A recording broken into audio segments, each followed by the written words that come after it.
Hello book lovers!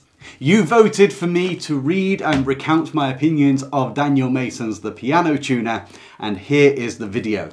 If you give me the next 60 seconds, I hope to convince you to listen to the rest of this video. It will be worth your time. Speaking of the meaning of life and our seemingly insignificant place in it, Walt Whitman once wrote, "O me, O life, of the question of these recurring, of the endless train of the faithless, of the cities filled with the foolish, of the eyes that crave the light, of mean objects, of the struggles ever renewed, the question, O me, so sad recurring, what good amid these, O me, O life?" Answer: that you are here. That life exists and identity. That the powerful play goes on and you may contribute a verse. That sentiment is the ghost that haunts the pages of this book. Let me tell you a little bit more about it.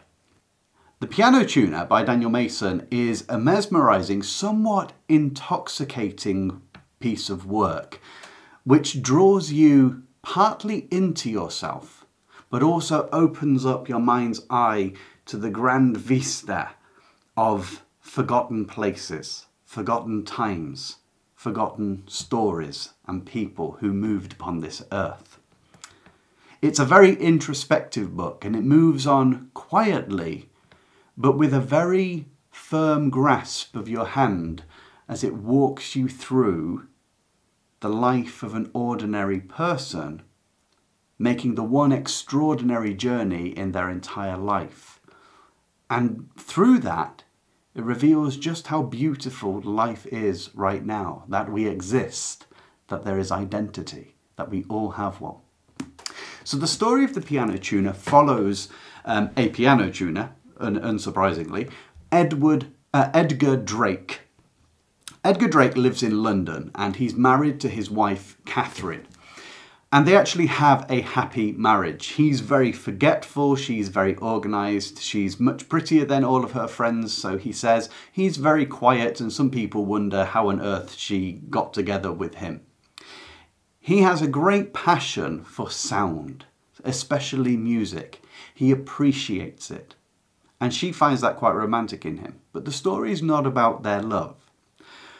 Right at the beginning of the book, Edgar receives a message from the Ministry of Defence in the year 1887. So this is the height of the British Empire. And it's a curious note. It invites Edgar to go and meet a colonel, and the colonel asks, "Will you go out to Burma, the other side of the world, to fix a French Erard piano which is in the Shan Mountains?" That's in sort of the east of Burma. It's going to take approximately 3 months for him to go out there, tune this piano and come back, but he'll be given a year's wages. Now he's a quiet man, not full of excitement, not full of daring, but his wife encourages him to go, that he needs it somehow.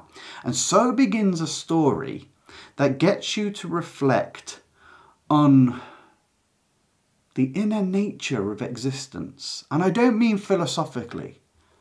I mean that deep connection with experience and life. There is a mysticism in this book. There is a dreamlike, ethereal quality.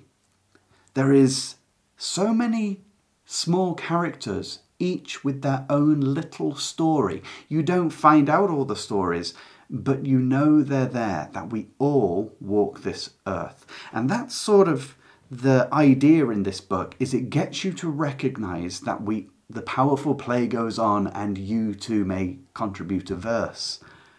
Because Edgar's verse is recorded in here. In fact, the way this book ends, and a good ending to a book can cover a multitude of sins. This is a very good book, by the way, and I would recommend it, but we'll come further to that. But this book ends so beautifully that not many books do this. It ends and makes you go back and read the first page straight away. It loops itself together. Because as Edgar travels over to Burma, he sees new things. He sails through the Mediterranean. He sees the Algerian coast. He talks to the captain on the ship. The captain has made the journey so many times back and forth, a life. That is his life. And he wouldn't give it up because he loves the people that he meets in the places along the way. And he can tell the story of every individual on the boat at that time, one of whom is the man with one story. A partially deaf man, an Arab. And the captain says, well, if you want to know the story, you need to talk to him. And you hear his one story. It's a story many have heard and none can forget. But there's a bit of a twist in the way people remember it. He comes into Burma. The way Daniel Mason describes the little dock that they come into and how people from the quay come to the dock and sort of the boat seems to sink because obviously you've got people standing higher up. The way he pushes through that and goes to the British consulate. The captain he meets, an affable fellow who has his own opinions. But all the way through, you keep hearing of this particular man, a doctor major or a surgeon major in the British Army, who is out in the sticks in a little village called Mai Luin. And he's a very extraordinary man. In fact, it's this doctor that has asked the Ministry of Defence to send over a piano tuner. Now, normally they wouldn't pay attention, but this doctor has an extraordinary gift at negotiating peace with unfriendly tribes, unfriendly opponents. And so they send the piano, but because it's out of tune, they obey his request to bring in a piano tuner. And Edgar hears stories of him. A lot in the hierarchy are envious of him. But lower soldiers whom he meets while travelling up the Irrawaddy River, they speak so highly of him. They tell a tale of how he was shot at and instead of reacting, pulled a flute out and began to play a lovely tune from the local history and how the shooting stopped and then how the people against him protected him on his journey. I mean, how intriguing is that? Then when he gets to Mandalay, you know, these are places, Rangoon, the Irrawaddy, Mandalay, these are places that no longer fully exist as they used to. It's a forgotten time period, but it's peopled with real characters.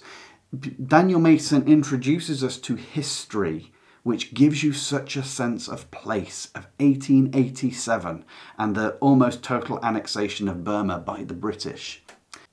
When he gets to Mandalay, he meets a very significant figure in the book, Kin Myo, a beautiful Burmese woman who has a voice like a deep whisper, like air passing over the top of a bottle. That's how it's described in the book. Now you see him make his journey all the way from London to Mai Luin, this little outpost. And when he gets there, you get the most extraordinary, sumptuous description of him tuning a piano. And it helps you appreciate the little things in life. It makes you appreciate the craftsmanship that has gone through history, the devotion to little things which make up the beauty of our existence. Then the story takes a turn that you don't expect because you've been drifting along here. You've been floating as if on a raft on the coffee-coloured Salween River over in East Burma. And then something happens and you know, you never quite can place your finger on how to interpret it.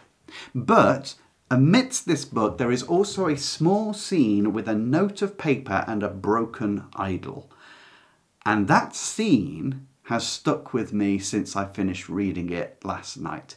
This is the kind of book that will make you want to climb up a hill and stare into the distance. It's introspective. Now, as for recommending it, I would absolutely recommend it, but I have to caveat that with who I would recommend it for. And because I'm giving honest reviews here, I'll tell you where I think it slightly lacks. I would not recommend this for people who want some adrenaline rush, who are into some fantasy world. They want sci-fi. Obviously, it's not a sci-fi work. If you're looking for a mystery and a thriller, deep suspense, it's not here. There is suspense to it, but more of a suspended animation rather than hold your breath suspense. This is a book of mists and of dreams. I don't mean literally, but it's very inward. It's calm and it's deep, like still waters. If I were to conjure this book, it would be a warm scented breath of cinnamon and coconut and turmeric coming from a wilderness. That's this book. Now, it's one of those books where some would say a tour de force, a triumph, etc., etc. It doesn't reach those levels, and that's not a bad thing. It's beyond good, but it moves you. It is a very moving book. However, it doesn't quite crescendo. There is the most beautiful diminuendo with the book. It doesn't quite crescendo. There are certain parts which are somewhat, and they're deliberately erratic or inexplicable, but I don't think it quite, I think it jars too much with the narrative or with the rest of the book. However, it's not unpleasant. It's just there's certain elements which need slightly tweaking, and I'm not quite sure how you would do it. He is criticised, Daniel Mason, in this book, only slightly by other critics, because the way he places the British history to give his sense of place of Burma, because he really wants to send you back in time so that you know about the powerful play of life that you can contribute a verse to. And this is the story of an ordinary man who had a verse contributed to life, albeit a verse forgotten, like most of us. But when he portrays that sense of place and gives you some of the histories and tries to explain the background of Burmese culture, particularly through the pui, which is the plays, puppet plays or acting that's done in the street after midnight, I found it quite good, pleasing, but it was an imposition on the story, as in it wasn't an integrated flow. You could tell it was a deliberate device to drop in some history. And so it wasn't perfectly executed. But in many respects, we're splitting hairs when it comes to this. The scenes, some of the scenes of the characters, like the dacoits, which you'll have to read it to know what that even means.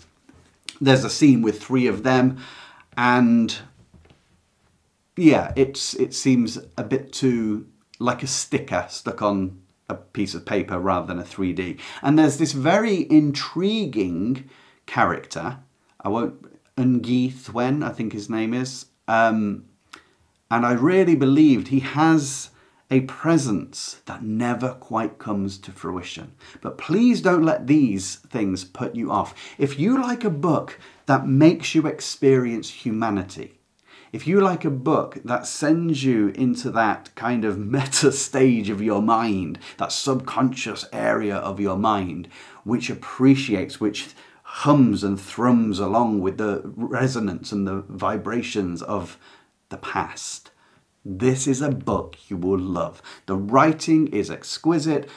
It's the sense of smell and sound in particular is so evocative and almost blessed. It's paradisiacal in many respects, even when describing scenes which are full of mud and sand. It's so thoughtful that you will not regret reading this.